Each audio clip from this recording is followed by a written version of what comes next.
আলাস্তু আসর হইতে এই মত্ততা আমাকে দিয়েছে। আবার আলাস্তু বিরাব্বিকুম, সম্ভবত সূরা হিজরের 172 নম্বর আয়াত। আলাস্তু বিরাব্বিকুম, এটা আল্লাহ পাক আমাদেরকে আলমে আরওয়ার জগতে প্রশ্ন করছেন, আমরা জবাব দিতে 4 ভাগে বিভক্ত হইয়া।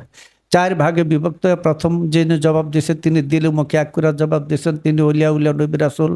দ্বিতীয়ত যারা অন্তর্জগতে স্বীকৃত মুখে স্বীকৃত তারা পরিণত মুসলমান হয়ে যায়। তৃতীয়ত যারা মুখে বলছে অন্তর্বর্ণে হারা মুনাফেক হয়ে যায়। চতুর্থত যারা দিলে মুখে কেউ স্বীকার করে না তারা কাফের হইয়া পৃথিবীতে আসে। এটা এই বিষয়টা আসলে যদি আপনি বলা হয় যে আদমের পৃষ্ঠের থেকে এটা বের করে তারপরে প্রশ্ন করা হয়েছে, অনেক কাহিনী আছে এখানে ভিতরে, ওইটাতে আমি যাইতে চাই না। ওইখানে আলাস্তু বিরাব্বিকুম বলার পরে প্রত্যেকের মধ্যে যে হরকত সৃষ্টি হয়েছিল, একটা অনুপ্রেরণার সৃষ্টি হয়েছিল, সেটা এটাই বলছে আলাস্তু আসর থেকে এই মত্ততা, মানে এশকের মত্ততা, প্রেম সরোবরে ডুব দেওয়ার যে মত্ততা, সেটা ওই আলাস্তু বিরাব্বুন থেকে উৎপত্তি। এরপর এরপর থেকে প্রতি মুহূর্তে শরাব আমার, শরাব মানে সারাবন্তহরা যাকে বলে, সারাবন্তহরা সূরা দাহরা 4 রুকুর মধ্যে আছে। এখন এই সারাবন্তহরটা কি জিনিস? এটা বৈষ্ণব ধারা এক জিনিস, বৈষ্ণব সহজীয় বৈষ্ণব ধারা এক জিনিস বলে, বৈষ্ণব বাউল সমাজে এক জিনিস বলে, সুফি সাধক তার একটা জিনিস বলে। এটা বিসমিল্লাহির রহমানুর রাহিমের মধ্যে আছে। এই সারাবন্তহর সেখানে দুধ নহর, মধুর নহর, তারপরে যে সারাবন্তহর নহর, কাউসারের নহর সেখানে আছে। বিসমিল্লার 4 ভাগে বিভক্ত, বিসমি আল্লাহ রহমান রহিম 4 ভাগে আসলো। সেইখানে বিসমিল্লার সেই মধুর সারাবন্তহরা, সারাবন্তহরটা কি জিনিস?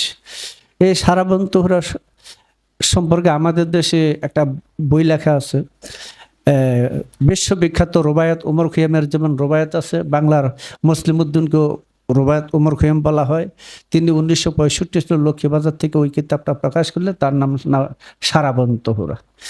ঠিক আছে, তোমার দাদা আমাকে এই বইটাই দিছিল যে সেই সারাবন্তহরা, সে সারাবন্তহরাটা সাধারণ মানুষের জন্য না, এটা বিশেষ মানুষের জন্য, অর্থাৎ আল্লাহ পরিষদের মানুষের জন্য সারাবন্তহরা। সেটা হলো পবিত্র প্রেম। যে প্রেম জাগ্রত হলে এই জগতের বিষয় বাসনা মানুষ ভুলে যায়, একমাত্র আল্লাহ ছাড়া। তোমাদের দাদা বলছিল কি জানি, নবী ওলি পীরে সাধু পান করে তার এক বিন্দু। এই এক বিন্দুর একটা ঝামেলা আছে। এই এক বিন্দু কথাটা এক একজনে এক একভাবে বর্ণনা করে গেছে, বিশেষ করে সহজ বৈষ্ণব কৃষ্ণ অনুসারী যারা, বৈষ্ণবী ধারা যারা, তারা বিশ্লেষণ করছে। কি বলবো এটা, আমাদের দেশে এটার অনেক সময় রং সাধনা, রং সাধনা, কথা বুঝছো, আর বেশি বলবো না। রং সাধনা, এটা হারা রজরতির মধ্যে খাওয়া দাওয়া করে। যাক, আসলে বিষয়টা এগুলি না, বিষয়টা হলো পবিত্র প্রেম। তাই তিনি বলছেন, গানটার শেষে বোঝা যাবে কথাটা কি বলছে। সে গানের মধ্যেই কথাটা আছে, নবী অলি পীরে সাধু, নবী অলি পীরে সাধু না সব মানুষ, সবাই নবী অলি পীরে সাধু পান করে তার এক বিন্দু। এই যে পান করে, এটা সমস্যা, কারণ এই কত তো পান করা যায়, কাজে গ্লাসে ভরে খাইবো, ভরে খাইবো, বা একটা কিছু খাইবো, আঙ্গুল টিপ দেখাইবো, একটা কিছু খাইবো। খাওয়া বলতে হারা আক্ষরিক করতে করে লেছে। এইভাবে ধর্ম বিকৃতি হয়। আমি যদি বলি বাজার থেকে আমি মারি খাইছি, এটা ওর থেকে মুখ দেখাইছি, এটাও তো একটা খাওয়া ওই কইছে না, আমি মারি খাইছি, মুখ দেখাইছে। এরা ওরকম বুঝালেছে। তার নবী অলি পীরে সাধু পান করে তার এক বিন্দু, এক বিন্দু আর সিন্ধু এক কথাই, বিন্দু আর সিন্ধু এক কথাই ওই জায়গার মধ্যে। পান করে তার এক বিন্দু, ধ্যান করে এক দীনবন্ধু, নাকি কার ধ্যান করে? দীনবন্ধু। দীনবন্ধুকে মুর্শিদ, গুরু, কথা বুঝছো, সেই যাকে নিরিক বর্জক বলা হয়, সেটা ধ্যান করে। ওই সে এটা কি জিনিস? এক বিন্দু পবিত্র প্রেম। প্রেম সরোবরের মধ্যে যারা ডুব দিছে, তারা ওই রূপের জগৎ। ওই যে বলছো বাইজিদ বোস্তামি কিচ্ছু দেখে না, কোরআন দেখে না, কিচ্ছু দেখে না, তাহলে দেখে কি? তার মুর্শিদের নূর মোবারক, সুরত মোবারক সব জায়গায় দেখে, যেদিকে তাকায় সেদিকে দেখে। এই কাজটা করতে গিয়ে ওনার 12 বছর লাগছিল। প্রথম 4 বছর সাধনা হয় নাই, দ্বিতীয় 4 বছরও সাধনা হয় নাই। তাতে গুরু একটু অনুযোগ করলেন যে তুমি ভালো করে ধ্যান করো। তখন তিনি এমনভাবে জীবন মরণ পণ করে তিনি ধ্যানে বসছিলেন, সে বর্জক নিরিখকে তিনি একদম আয়না রূপে পরিষ্কার করে তুললেন। মুর্শিদ বলল তুমি কোরআন শরীফ নিয়ে আসে। কোরআন শরীফ খুঁজা পায় না, নিতে পারে না। বলছে কোরআন তো আগের জায়গায় আছে। আমি দেখি না। তাহলে কি দেখো? দেখি যেদিকে তাকাই শুধু আপনার সে পবিত্র সুরত মোবারক দেখা যায়। গুরুর সুরতকে মোবারক বলা হয়। কথা বুঝছো? এটাই তার মনের ভাষার থেকে আসতে হবে। এটা আদবের দরকার। এটা তার 12 বছর লাগছিল। তারপর ওই রূপ সাধনা করতে করতে করতে করতে যখন তার সিদ্ধ হয়ে গেছিল, তখন তিনি ইরাকের ধনসানক নামের মধ্যে খেলাফত নিয়ে চলে গেছিলেন। কিছুদিন পর আবার আসলেন, আয়সা বললেন হুজুর আমি ওয়াহাদাত ওজুদের ভেদ জানতে চাই। তখন বলছে তাহলে তোমাকে আরো 12 বছর ডুব দিতে হবে। এই 12 বছর ধ্যানে তিনি আবারও বসলেন। শেষে ধ্যানস্থ অবস্থা 12 বছর পর তিনি জবাব দিলেন জুব্বাহি সওয়াফি আল্লাহ তাআলা। এই জুব্বার মধ্যে আল্লাহ ছাড়া আর কিছু নাই। এখন প্রশ্ন হইল, আগে দেখছে গুরুর সুরত, আগে ধ্যান করছে গুরুর সুরত, এখন কইতাছে এই অস্তিত্বের মধ্যে আল্লাহ ছাড়া কিছু নাই। এখন ওই মুর্শিদি আল্লাহ রূপ, মুর্শিদ আল্লাহ একটাই। এখন আল্লাহ শব্দের ভিতরে আইসা করলেন।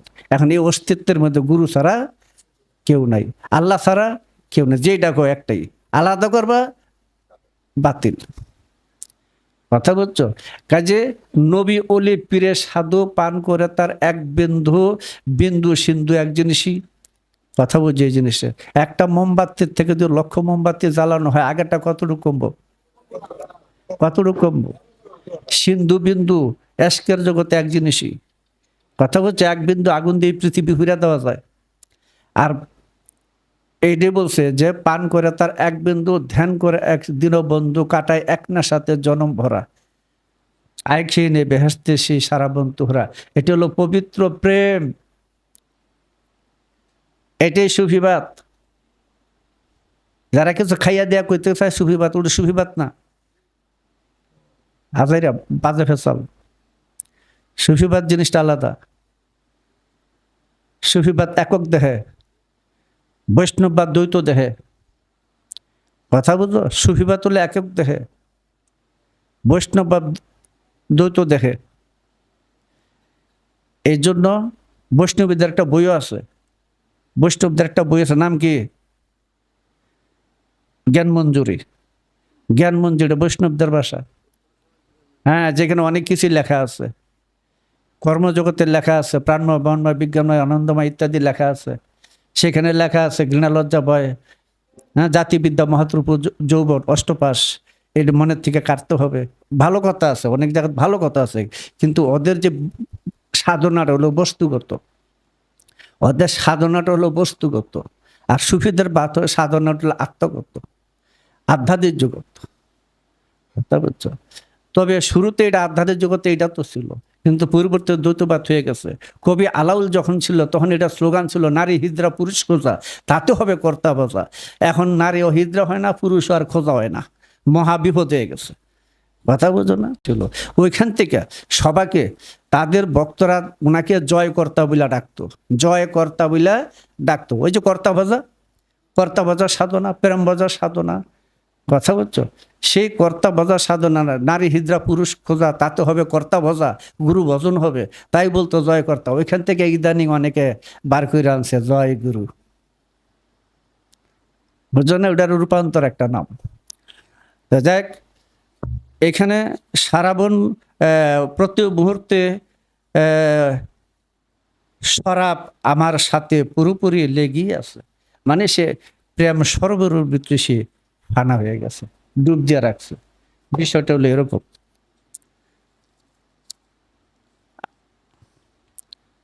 নোক্তা হইতে আলিফেরও জন্ম, মায়েরে বুঝিলে পাবি বাপের ঠিকানা। এটা বলি এরা কইতে পারবে এগুলি কিছু,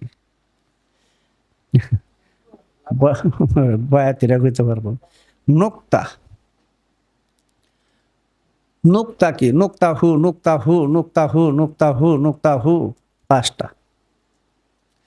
সাফা বাত আপত আতাতর খাপ, 5 নোক্তা।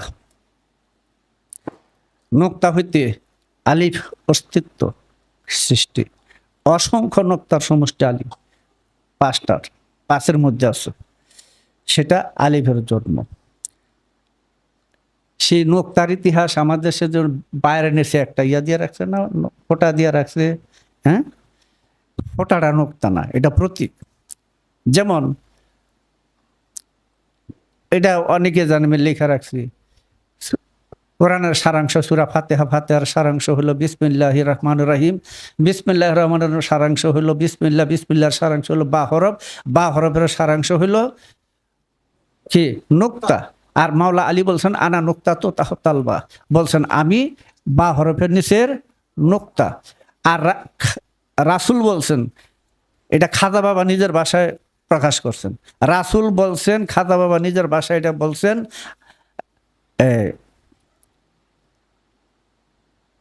আল এলমুন ইয়ানে নোক্তা, এলম হলো একটা নোক্তা, বুঝা যায়, অন্য কিছু না, এলম হইলেন একটা নোক্তা। আমি একটা নোক্তার কথাই বললাম, 5 নোক্তায় আলিফ খাড়া। এটা অন্য রকমের বর্ণনা আছে, এটা মায়েরে বুঝিলে ভাবি বাবে ঠিকানা। আমি সাধারণভাবে বলি, আরো গভীরে কেউ বললে বলবো না। মা যদি কেউ না দেখায় ওটা তোর বাবা, জগতের সকলতে গুলো বিশ্বাস করবো? হ্যাঁ, জগতের সত্যি কইল, মানে মায় তো কয় না, জগতের কেউ কয় না, মায় কয়, কোনটা সত্য? দেখ, মাকে বুঝিলে ভাবি বাপের ঠিকানা। তবে এটার মাওলা আলীর তাসাউফেও একটা অর্থ আছে, সেটা আমরা বলি। সেটা হলো হাবিবে খোদা মোহাম্মদ, নাকি? মোহাম্মদ হলেন আল্লাহর হাবিব। কেন আল্লাহর হাবিব? মোহাম্মদ, আল্লাহ, মোল্লার অনেক সময় বলে আল্লাহ কোনো অজুদের মুখাপেক্ষী না, মোল্লারা বলে, না? আমি বলি আল্লাহ মোহাম্মদের মুখাপেক্ষী, আল্লাহ মোহাম্মদের মুখাপেক্ষী। ইন্নাল্লাহ ওয়া মালাইকাতাহু ইউসাল্লুনা আলান নবী, নিশ্চয় আমি আল্লাহ ফেরেশতা সহ আমার নবীর সালাত আদায় করে। কোরআন বলতেছে নবীর সালাত আদায় করে, অর্থাৎ আল্লাহ মোহাম্মদ অবিচ্ছিন্ন। হ্যাঁ, রুটি আর আটা অবিচ্ছিন্ন, আল্লাহ মোহাম্মদ অবিচ্ছিন্ন। আল্লাহ মহাসাগর, মোহাম্মদ সেই সাগরের রূপ, মুক্তা। বোঝা যায়? প্রকাশের অপেক্ষায় আল্লাহ মোহাম্মদের মুখাপেক্ষী। সেই মোহাম্মদের সাথে তার মাতা পিতা আছে, এটা অনেকেই জানে। সেই মোহাম্মদের মধ্যে আল্লাহর রাসূল মানে আব্দুল্লাহ আর আমেনা আছে। আব্দুল্লাহর 3টা শক্তি, আমেনার 2টা শক্তি। সেই 2 শক্তির ভিতরে সেই 3 শক্তির পরিচয় মিলে। এটা ভাগবতের 12 স্কন্ধের মধ্যে লেখছেন। আব্দুল্লাহর নাম রাখছেন সেইখানে বিষ্ণু যশা, আর আমেনার নাম রাখছেন সেইখানে সুমতি। সুমতির আরবি আমেনা, বিষ্ণু যশার আরবি আব্দুল্লাহ। কথা বুঝছো? তাহলে নিচের 2টা বস্তু মাতা, উপরের 3টা বস্তু পিতা। পিতা ছাড়ে মা ধারণ করে, মার কাছেই হলো সর্বকিছুর মূল, সর্বপরিচয়ের মূল। কথা বোঝা যায়? সব কিছুর মূল। সেই রহস্য জগতের সন্ধান যদি কেউ করতে চায়, আমি রূপক ভাষা, আমিও বলতেছি রূপক ভাষা, আমেনার অবশ্যই প্রয়োজন। আমেনা ছাড়াকে তার আব্দুল্লাহকে চেনা যায় না। আব্দুল্লাহর ক্রিয়াকর্ম সব আমেনার মধ্যে চলছে। এটা আমাদের জাগতিক জগতের মাতৃজাতি না, আগে বুঝালো। আমি এসব শুধু মধ্যে ফেসাল পারি না। কাজে মা, দেখো মার জবানে আল্লাহর কালাম আসে না? দেখছো, মার মাধ্যমে আল্লাহর কালাম প্রচার হয়। মার জবানে আল্লাহর কালাম আসে, মার জবানে জিব্রাইল কালাম দেয়, মার জবানে জিব্রাইল কালাম দেয়। তাই তো মাতৃভাষা শ্রেষ্ঠ, আমাদের এই মাতৃভাষা যেরকম শ্রেষ্ঠ, হাকিকত আছে মাতৃভাষাই শ্রেষ্ঠ। মাতৃভাষায় আল্লাহর কালাম আসতেছে, যেই কালাম যেখানে উদয় হইতেছে ওইখানে আরবি ভাষা আছে। ওই আরবি ভাষা শুদ্ধ করে যদি না পড়তে পারে তাহলে সে জাহান্নামে যাবে, তার এই সুরত একটাও থাকবে না। এটা সৌদি আরবের আরবি ভাষা না, ওইটা মানুষের রচিত আরবি ভাষা, আর ওই ভাষা আল্লাহর ভাষা, বুঝছো? এটা কিভাবে এই ভাষাটা কিভাবে আসছিল? আর রহমান গুরু শিক্ষা দিছে আল্লাহ আল কোরআন, তিনি কোরআন শিক্ষা দিছেন কেমনে? অনুমানে না বাস্তবে? আল্লাহর কালাম কি পড়ান লাগে না, শুনতে হয়? তাহলে আল্লাহ আল কোরআন, তিনি কোরআন শিক্ষা দিয়া ইনসান গঠন করলেন, ইনসান সৃষ্টি করলেন, ইনসানে রূপান্তর করলেন, খালাকাল ইনসান। তারপরে সেই ইনসানের জবানে মাতৃভাষা আল্লাহর কালাম আসে, আল্লাহ মাহুল। কাজী ওই মাকে বললে খোদার ঠিকানা পাওয়া যায়, বাপের ঠিকানা পাওয়া যায়, বোঝা যায়? আমি ওইটুকু একটু আলোচনা করলাম, একেবারে পুরাটা করলাম না আর কি, কারণ কথা অনেক আছে এখানে। তাই বলা হয় যে আব্দুল্লাহ আমেনা তার পুত্র মোহাম্মদের সাথেই আছেন, নাকি না ছিল? আছে, ঠিক আছে। পিতা পাইলেন 3 নুক্তা, মা পাইলেন 2 নুক্তা, 5 নুক্তা অস্তিত্ব খারা। 5 নুক্তায় 5 মানুষ উদয়, পীরের কাছে জানিতে হয়। 5 নুক্তায় 5 মানুষ উদয়। 2 নম্বর খণ্ডে আছে। আমার তো গান আমার জানা নাই, তোমরা লেখি 2-1টা, কিন্তু গাইতে তো পারি না। যাক, এটাই হইল মায়ের বুঝিলে। আমি ভিতরেরটা একটু সামান্য বললাম, আর বাইরেরটা তো বলাই যায়। হ্যাঁ, বাপ সারা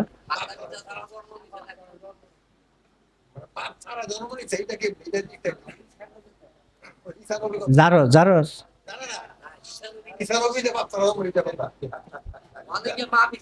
আরে ব্যাকল রুহ ইনসানের কোন সৃষ্টিকর্তা নাই, রুহ ইনসানের কোন পিতা নাই।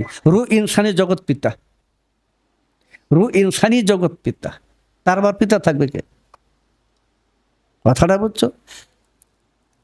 হ্যাঁ, এরপরও ওই ইতিহাসে অনেকটা লিখছে। আমি ওই দিক দিয়ে কিছু যদি বলতে শুনতে চাও বলবো।